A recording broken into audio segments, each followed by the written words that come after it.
forcément question d'une faiblesse quelconque. Mais il faut circonscrire la situation telle qu'elle est. Depuis 1998, nous avons des forces étrangères qui résident dans notre pays, en particulier le Rwanda. Et lorsqu'ils se sont attaqués à la ville de Sake, dans l'idée de prendre Goma, ils étaient, en fait, Sake n'est pas loin de Goma, c'est à 9 km. Donc ils étaient proches. Alors ici on parle d'un sniper rwandais qui a tiré, ça c'est la peur. Le sniper peut se mettre à 1 km de distance. Et si c'est un bon tireur, il a la facilité d'atteindre sa cible si facilement. Donc ce n'est pas une question de faiblesse, tout simplement, bon, le pire est arrivé, on ne sait pas, comment on dit, on ne sait pas justifier ce qui est arrivé. Ce qui nous retient, c'est de se remettre au combat et de venger la mort du gouverneur qui est tombé sur le champ de bataille. Un traître, on devient traître. Aujourd'hui, Kabila est considéré comme un traître. Il a trahi sa nation en soutenant financièrement les AFC de Corneille Nangaa. Le chef de l'État l'a dit. Il faut faire très attention.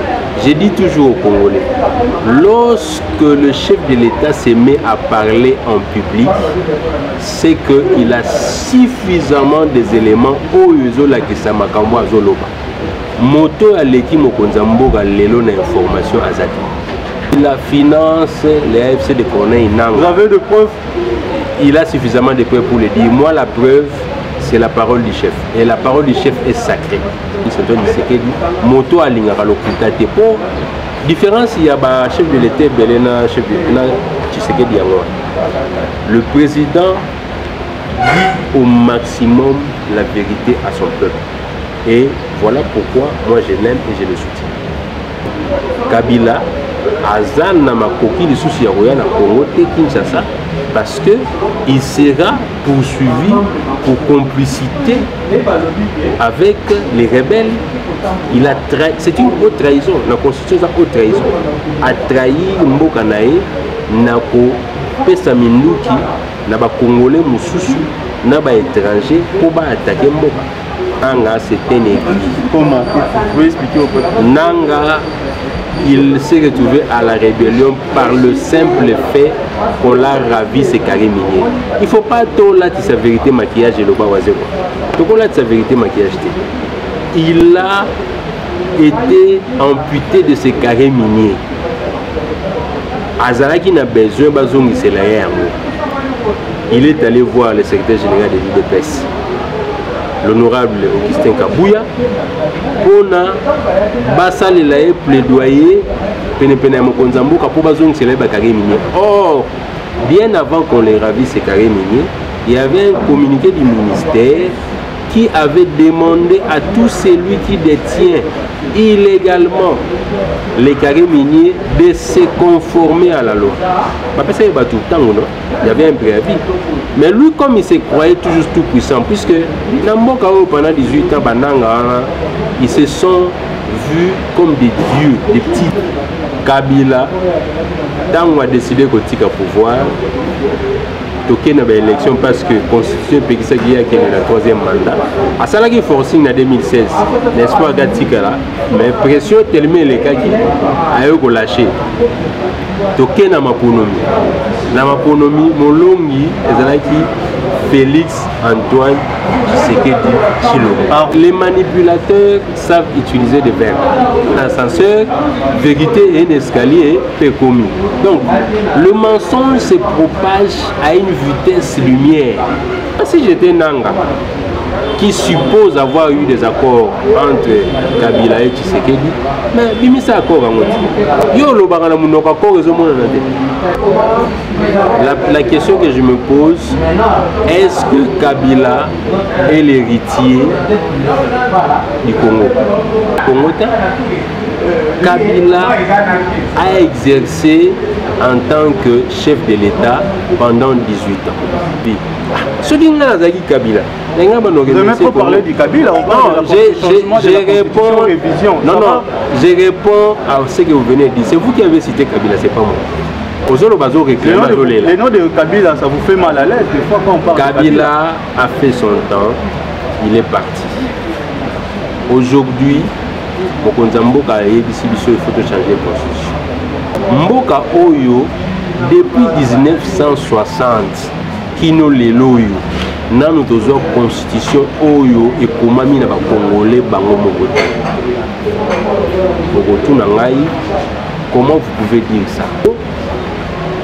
Constitution Oyo, Baïla. Il y avait Jean-Pierre Bemba qui est aujourd'hui actuel ministre des Transports. Baïla, ba Congolais, un draft conçu ailleurs. Il y avait Etienne Tshisekedi à l'époque. Non, attention. Beau par la vérité maquillage. Mais Etienne Tshisekedi est en vie. Attendez, je vais vous expliquer. Ne perdez pas patience.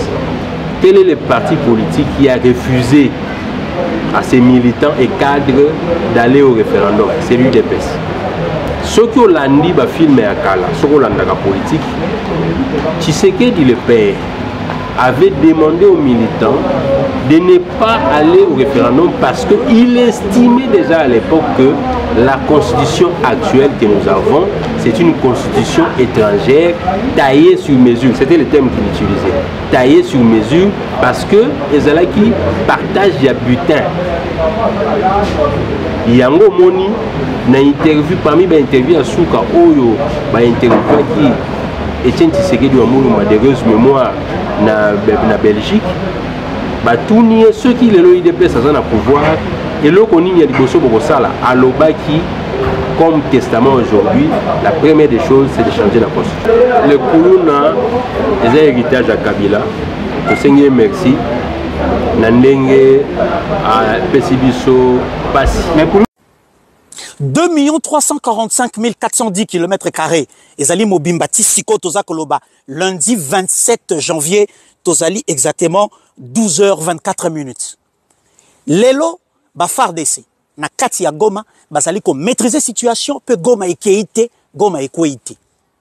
Sinon, boyebi folie na bango, balingaki baleka na télévision nationale, na radio nationale, balingaki balakisa ba vidéo na bango na kati aéroport, Goma ezali entre les mains ya ba force loyaliste.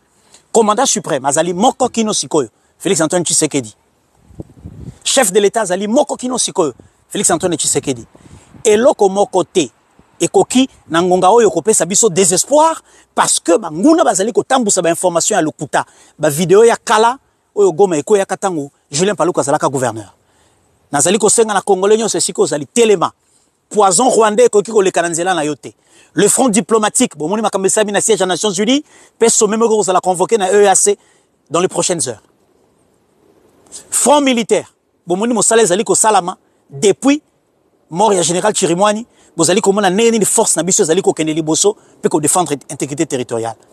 Front médiatique, bazali ko sakana na biso parce que ba contre rwandais tondi na Twitter na Facebook, oyo yo congolais zali ko relayer sans intelligence, sans discernement. Fini alors fini. Zoa message positif oyo. Tambusa yango Congo Mobimba. Ba force na biso esika bazali. Bazala. Piko. Peto kende na bango kino na suka. Parce que Goma. Ezali na kati ya Congo. Pe jamais ekolongwa na Congo. Pe ko kende na maboko. Ya banguna te.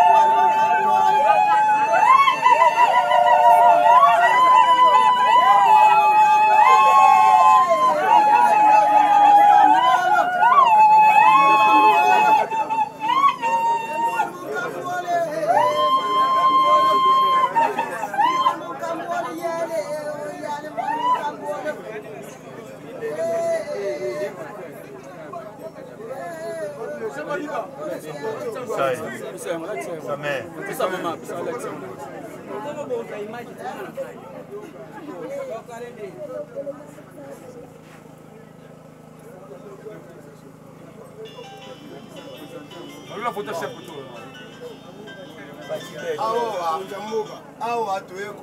awa toye koinstalle Mama Siska te. Mama Siska a déjà installé na bakonzi ya coutume oyo honorable André Motaro Ayaka. Toye take chef de groupement Aïe na cordo ya teke Est. Toye uniquement coutumièrement pour nous fongola bureau ya coutume. C'est pour cela le les bureau coutumier, c'est pour cela on a quatre c'est symbole. Oyo les symbole to pese ya mokonza mboka. Mokonza mboka alingi kimia. Mokonza mboka aza premier chef coutumier, premier groupement ya République démocratique du Congo. Il y a le premier chef coutumier. Il y a notre président de Maboko et Mama Siska de remettre un symbole, il y a photo de Mokonza mboka pour à travers la kimia, à travers la calme pour Mokonza mboka alingi calme. Les des autres basoya, à l'exemple de Mokonza mboka nenga mboka na kimia alingi batu ya mabete. Il y a notre président symbole, il y a premier chef coutumier de République démocratique du Congo.